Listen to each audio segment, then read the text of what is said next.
Welcome back to the Marketing Grind. This is episode 3. I'm back with my brother Gary. My name is Mac. This is a marketing show fueled by caffeine, and really excited for this episode. Last episode we talked about creating a show for your brand and should you do that. This week we're talking about where's the best place to host that content. And Gary, I know you got a lot of great ideas about this particular topic, but before we get into any of that, you know the drill. We got to talk about what coffee we're sipping on. So, without further ado, what are you drinking? Oh, I'm excited about this one. This is my favorite coffee of all time. At first glance, this looks like just your average coffee. It's black, it's on ice, this is a cold brew. But what this is the Nitro Cold Brew from M Street Coffee in Sherman Oaks. Ooh. It is so delicious. It's a roast that's provided by Groundwork. They have this on tap at their coffee shop in Sherman Oaks. It is so good, and this is like about an hour old, so it kind of has died off a little bit. So I have a little cheat here, a little hack. What? Froth it up a little bit. Got a little nice creamy head on top. This is a beautiful and delicious coffee. I am excited to drink it. It is my fuel for this episode. What do you got, buddy? Love it. I love it. I was a little concerned you're gonna froth it up too much. It was gonna spill everywhere. But that was I. Good. All right. So today I'm drinking a bourbon infused specialty coffee. This is by Pablo Coffee Roasters. I actually got this as a gift, and I just figured, why not open it up, try it out. I think these beans are typically, enjoyed cold brewed, but I'm doing it hot today. Brings out flavors of caramel, honey, and butterscotch. And let's see if that is actually true. So, cheers to you. Drink Cheers. our coffees. Yeah. Oh, that's actually pretty good. I did this French press style, so I don't know, I'm just getting a lot of flavor. I'm getting a lot of butterscotch out of this one. And a lot of bourbon. But tasting pretty good. I think this is going to be a nice little coffee to sip on while we talk about this week's topic, which is where's the best place to host your content, right? We talked about creating shows last week. We talked about creating a lot of content, but where do you put that? Get into it for me, man. Yeah, I think a lot of people have this question, especially when starting out, because there's so many places that content can go. I think by default, people are instantly like, this needs to go on our website. If we're talking business content, this is going to go on our website, our blog, or whatever. Yeah. Or this is our company YouTube channel or something like that. It all depends on your business and your goals. I think that's the first and most major consideration. But when I'm thinking through these things, the first thing I'm thinking is audience first. Like, where is your audience spending their time? Are they on Facebook more often than not, or are they on LinkedIn if you're in a more like B2B capacity? So you have to think of those considerations. You got to also think about how they're spending their time. Are they on their mobile device? Are they on their desktop? Most of the time, it leans one way or the other. Sometimes in some industries, depending on your business, it might be a straight 50-50 split, in which case you kind of have to navigate that, however best you can. Yeah. But in a lot of cases, you can kind of drill down into what's your most important cohort, what's the most important kind of section of your audience, and how are they spending their time online? Where are they consuming content? And not just business content. If we're talking like in a business capacity, this doesn't have to be like, oh, they're 9 to 5. We can't think about getting content to them outside of those workday hours. It has to be on a laptop. I think this is an opportunity to kind of break the mold. And I kind of learned a little bit of that from you in thinking about the type of content that you put out there, day versus night, home versus work, couch versus commute. I think a lot of people have their phones, sad to say, in the car or on the train or wherever during that commute time, thinking about whether the sound is on by default, whether it's off. So those are all things you have to think about when you're thinking about what content am I creating and where does it go. So that kind of leads me to my next point, is the format of that content determines where that content is going to be best hosted. So is it text content? Is it written? Is it video? Is it audio?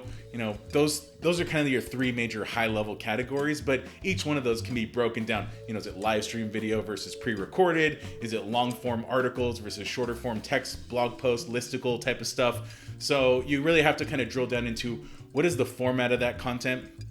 And then I think another big consideration is, what are your internal resources? If we're talking about just getting a content marketing program started out, or kind of taking it from like level 1 to level 2, you don't want to bite off more than you can chew. You have to kind of focus yourself a little bit more on one channel at a time, do that really well, and then kind of break off from there and kind of tackle more on as you kind of get more resources, get more money involved into the department, and just kind of put more of like kind of full-time effort into it. And get more strategy at that point. Like when you're kind of going too wide, you're trying to hit like a lot of different channels, but like once you focus on one at a time, like you can develop like a very strategic operation for each channel. Yeah, and I think the right way to go from there is, once you kind of develop that primary channel and kind of learned a little bit and developed your strategy from that, we kind of go into a phase, what we kind of call is like a hub and spoke model, where the hub is like your main primary channel. Let's say you're doing like an interview series, so it's video and it's more long form, maybe 45-minute long interview series. That may be something that might be great hosted on your YouTube channel. And so you've put a lot of effort into building that up. All your email newsletters have been pointing to it. Yeah. But now you're like, you're running this Facebook page for your company. You're doing Instagram. You're going on Twitter. And you've been pushing to YouTube. But if you're like many of us, you found out publishing a link to YouTube on Facebook doesn't work very well. No, maybe once in a while, but Facebook doesn't like that. And people don't like clicking off into YouTube. It's a mess. So your inclination is to utilize these native features of these different channels. So, think about utilizing the social media networks to host like a smaller bite-sized piece of content from that main primary content, and kind of push people back into it. A 1-minute clip on Instagram and push people back. You want to see the full interview? Head over to our YouTube and check out the full conversation. That's kind of what I think about when it comes to hub and spoke. I know there's a lot of considerations. You're a proponent of hub and spoke, right? Yeah, I mean, that's like, for me, that's distribution 101 is, especially when you're creating a long form piece of content. It's driving people back to watch the entire thing, get those teasers out there on the different platforms as natively as you can possibly be. But I think you also need to kind of think about like, what content are you actually producing? Like, are you even producing long form content? I think for me, when I think about it now, like, platform, I mean, really Snapchat was like one of the big ones that kind of came up. We were just like, well, you can't really necessarily put out like a teaser per se, or like, you got to think about the platform. And now TikTok, and it's like, there's a lot of creators out there that don't need YouTube channels. They're producing the content on like the specific platform itself for that platform. So it's really deciding like, what kind of content do you want to put out there? Is it long form? Is it short form? Where does it belong?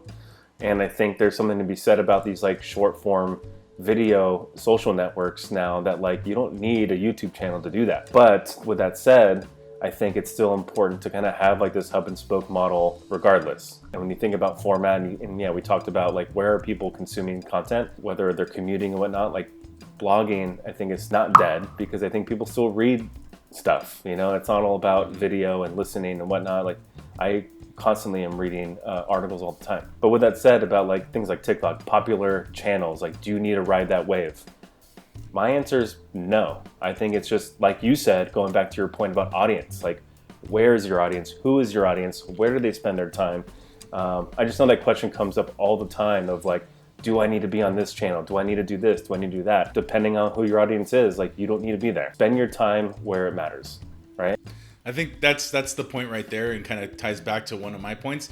What are your internal resources? If you have the ability to carve out, 10% of your time to experiment on emerging platforms, that's a luxury that you should definitely take advantage of. A lot of us don't have that, but I think that's the opportunity, is if you have a little bit of extra resources to play, that's the way you should think about it. Don't think about ROI.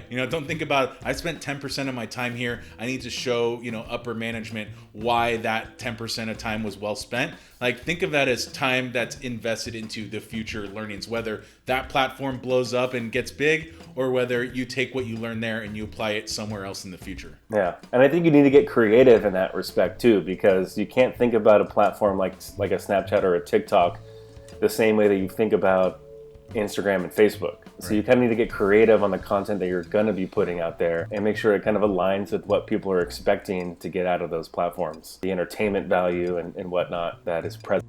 That's kind of all I got on this subject, man. I think kind of like you said, it really depends. I think the audience is like hugely important to this conversation, is knowing your audience and where do they spend their time.